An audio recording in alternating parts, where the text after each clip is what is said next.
আসসালামু আলাইকুম, স্বাগত সবাইকে। আজকে আপনাদের সঙ্গে ইলিশ মাছ দিয়ে পুঁই শাকের ঝোল রান্না করার রেসিপিটি শেয়ার করব। আমি আজকে ইলিশ মাছের মাথা দিয়ে এই রান্নাটা করে দেখাবো।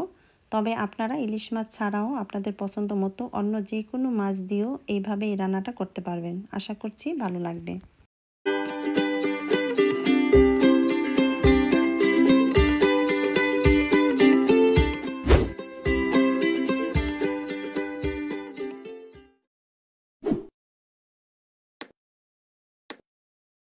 ইলিশ মাছ দিয়ে পুঁই শাক রান্না করতে যে উপকরণগুলো লাগবে সেগুলো হচ্ছে, এখানে আমি ইলিশ মাছের মাথা, লেজ, পিস সহ নিয়েছি।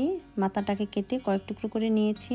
পেঁয়াজ কুচি হাফ কাপ, কাঁচামরিচ 4-5টি, 1 কেজি পুঁই শাক ডাঁটা এবং শাক আলাদাভাবে কেটে নিয়েছি, কারণ ডাঁটাগুলো একটু শক্ত, সিদ্ধ হতে কিছুটা সময় লাগে। আর এখানে বড় পাতাগুলোকে 2 টুকরো করে নিয়েছি, ছোটোগুলোকে আস্ত রেখেছি। এই হলো উপকরণ। রান্না শুরু করলাম। প্যানে 2 টেবিল চামচ তেল দিয়ে তেল গরম করে নিচ্ছি। তেল গরম হয়ে গেলে পরে পেঁয়াজ কুচি এবং কাঁচামরিচ দিয়ে দিচ্ছি। এবার পেঁয়াজটাকে হালকা করে ভেজে নিব। পেঁয়াজটাকে বেশি লালচে করে ভাজবো না, কাঁচা ভাবটা চলে যাওয়া পর্যন্ত ভেজে নিব।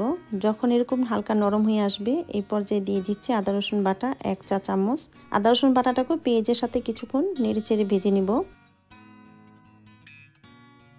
আদা রসুনটা কিছুক্ষণ ভেজে নেওয়ার পর এই পর্যায়ে দিয়ে দিচ্ছি কিছু গুঁড়া মশলা। হলুদের গুঁড়া 1 চা চামচ, জিরা গুঁড়া হাফ চা চামচ, ধনিয়ার গুঁড়া 1 চা চামচ।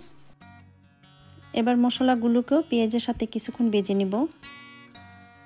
মশলাগুলো কিছুক্ষণ ভেজে নেওয়ার পর দিয়ে দিচ্ছি পানি হাফ কাপ, যাতে মশলাগুলো পুড়ে না যায়।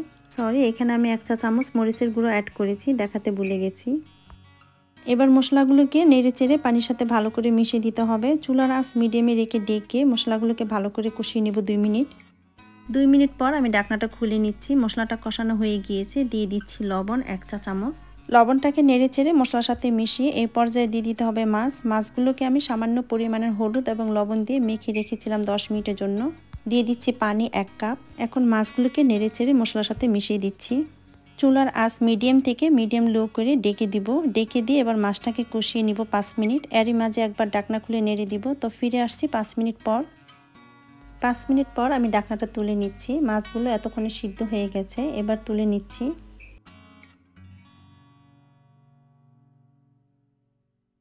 এবারে কষানো মশলার মধ্যে দিয়ে দিব পুঁই শাকের ডাঁটাগুলো এবং কিছুক্ষণ নেড়েচেড়ে কষিয়ে ডেকে দিব এবং ডেকে রান্না করব 3 থেকে 4 মিনিট। এই পর্যায়ে চুলার আঁচটা মিডিয়ামে থাকবে। এখানে কিন্তু আমি কোনো এক্সট্রা পানি অ্যাড করব না।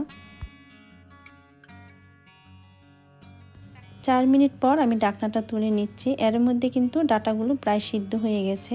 এই পর্যায়ে দিয়ে দিব পুঁই শাকের পাতাগুলো দেখে অনেক বেশি মনে হচ্ছে, কিছুক্ষণ পরে পাতাগুলো কমে অল্প একটু হয়ে যাবে।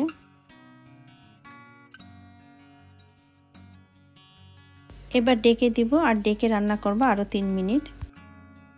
ফিরে এলাম 3 মিনিট পর। ঢাকনাটাকে তুলে নিচ্ছি। এই পর্যায়ে অ্যাড করে দিব কষিয়ে রাখা মাছগুলো। আর মাছগুলো দিয়ে হালকা হাতে একটু নেড়ে চেড়ে সব কিছু মিশিয়ে দিব। এই কাজটা সাবধানে করতে হবে যাতে মাছগুলো ভেঙে না যায়।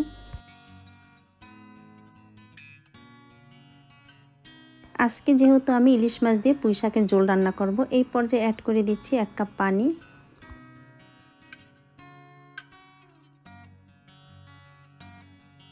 আবারও ডেকে দিচ্ছি। ডেকে রান্না করব 2 মিনিট। এতে করে শাকটা পুরোপুরি সিদ্ধ হবে, পানিটা অনেকটা কমে আসবে। সবশেষে দিয়ে দিচ্ছি ধনেপাতা।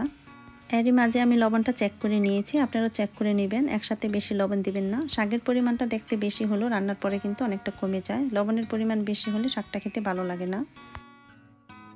ধনেপাতা দিয়ে ডেকে দিচ্ছি এই কারণে যাতে ধনেপাতার গন্ধটা তরকারির মধ্যেই থাকে। রান্নাটা কিন্তু হয়ে গিয়েছে, চুলাটা বন্ধ করে দিয়েছি। এখন এটা পরিবেশন করার পালা। তৈরি হয়ে গেল ইলিশ মাছ দিয়ে পুঁই শাক। এভাবে ইলিশ মাছ দিয়ে পুঁই শাকের তরকারিটা খেতে ভীষণ ভালো লাগে। আশা করছি আপনারা ট্রাই করে দেখবেন, ভালো লাগবে। রেসিপিটি যদি ভালো লেগে থাকে ফ্রেন্ডস এবং ফ্যামিলির সাথে শেয়ার করার অনুরোধ রইল। এখনও যারা আমার চ্যানেলটিকে সাবস্ক্রাইব করেন নাই, সাবস্ক্রাইব করে আমার পাশেই থাকবেন। আবার ফিরে আসবো নতুন কোনো রেসিপি নিয়ে। সবাইকে অনেক ধন্যবাদ। আল্লাহ হাফেজ।